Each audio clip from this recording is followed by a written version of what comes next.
There's another way of living on this planet, another way of being, another way of thinking. Change your minds, you guys. Everyone has to do everything they can to make sure they are on the right side of history. Right side of history. Now go! Je suis Chloé Cohen et vous écoutez Nouveau Modèle. Aujourd'hui, c'est l'heure des bonnes nouvelles. Des bonnes nouvelles repérées dans la presse ou sur les réseaux sociaux et résumées dans un format court et positif. Quelques minutes pour faire le plein d'énergie, d'inspiration et de motivation.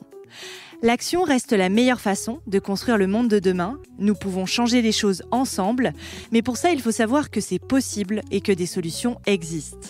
Les vérités sont importantes à dire. Oui, la planète va mal. Oui, les droits humains et notamment ceux des femmes sont menacés. Mais non, il n'est pas trop tard. Nous pouvons encore agir et agir à notre échelle. D'ailleurs, moi aussi, j'ai décidé d'agir à mon échelle. La moitié de vos dons seront désormais reversés à la Maison des femmes de Saint-Denis, un projet incroyable créé pour accueillir toutes les femmes vulnérables ou victimes de violences. Et quand je parle de vos dons, il s'agit de vos abonnements et de vos contributions, car pour continuer à réaliser tous les formats de nouveaux modèles, j'ai besoin de vous. Alors vous pouvez vous abonner au podcast en payant 2 €, 6 € ou 10 € par mois, ou en faisant un don ponctuel. Il suffit de cliquer sur les liens que vous trouverez dans les notes, les détails de cet épisode. Un immense merci pour vos contributions. J'aimerais commencer l'épisode avec une série de recommandations. Des recommandations pour nous aider à comprendre le racisme qui sévit dans notre société. Ce sont différents épisodes de podcast qui pourront nous aider à nous déconstruire et à devenir des alliés de la lutte antiraciste. D'abord, il y a l'épisode du podcast La Poudre avec Assa Traoré. Il y a aussi les épisodes de Kif Taras, comme Check tes privilèges blancs ou Police, violence, une histoire commune. Et enfin, il y a le documentaire Semblant de rien. C'est une fiction belge qui raconte la remise en question et la reconstruction d'une jeune femme blanche. Évidemment, il y a d'autres podcasts, des livres, des films, d'autres ressources. Je ne peux malheureusement pas tout citer ici, mais n'hésitez pas à partager tout ce qui vous semble utile sur ces sujets autour de vous. Utilisons notre voix, surtout quand nous sommes privilégiés, pour lutter contre le racisme. Allez, maintenant c'est parti pour une série de bonnes nouvelles. Direction le Kenya pour vous parler de l'équipe des Lionnes. Dans le parc national Amboseli, 8 jeunes femmes Maasai, âgées de 18 à 26 ans, forment depuis 2017 la première unité entièrement féminine de Rangers. Elles veillent à la préservation de la biodiversité et luttent contre le braconnage. Au quotidien, leur mission consiste à signaler les activités suspectes ou illégales, à sensibiliser les communautés locales à la protection des animaux et à les surveiller. C'est aussi une façon pour ces femmes de s'émanciper. D'autres femmes Maasai seront bientôt formées afin d'agrandir les rangs des Lionnes.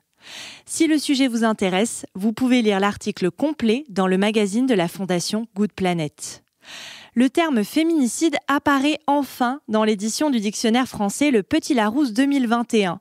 Le mot féminicide est une traduction de l'anglais qui provient de la contraction de female, féminin en anglais, et homicide, meurtre en anglais. Il s'agit donc plus précisément du meurtre d'une femme en raison de son genre.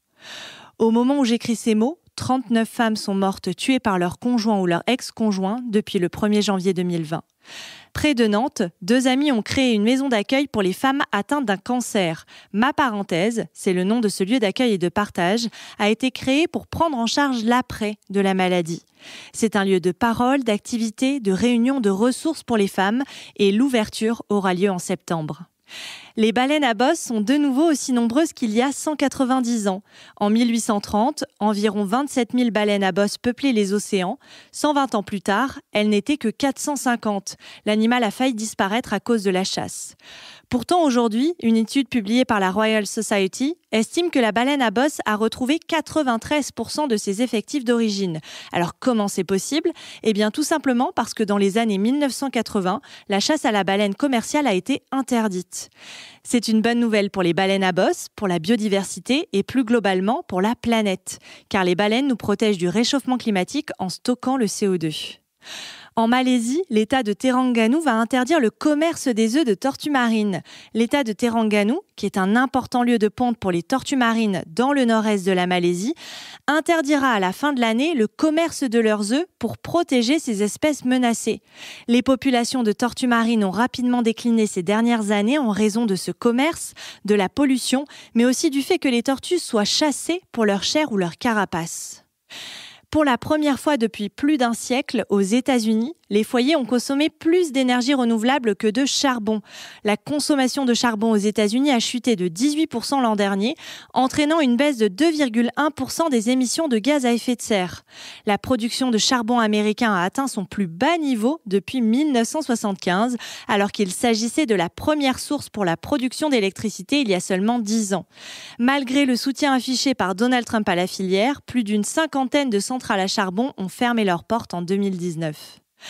C'est une information repérée sur le média Brut Nature. En Nouvelle-Calédonie, l'association SOS Mangrove met à contribution des jeunes en difficulté pour protéger le pays de la montée des eaux. L'association veut redonner vie aux mangroves pour lutter contre l'érosion, protéger les côtes de la montée des eaux et permettre la réinsertion pour des jeunes en difficulté sociale. Généralement, ces jeunes vivent dans la rue de petite délinquance. Certains ont même fait de courtes peines de prison. Mais l'association les remet sur pied et leur redonne confiance. SOS Mangrove fonctionne avec ce système depuis 13 ans déjà.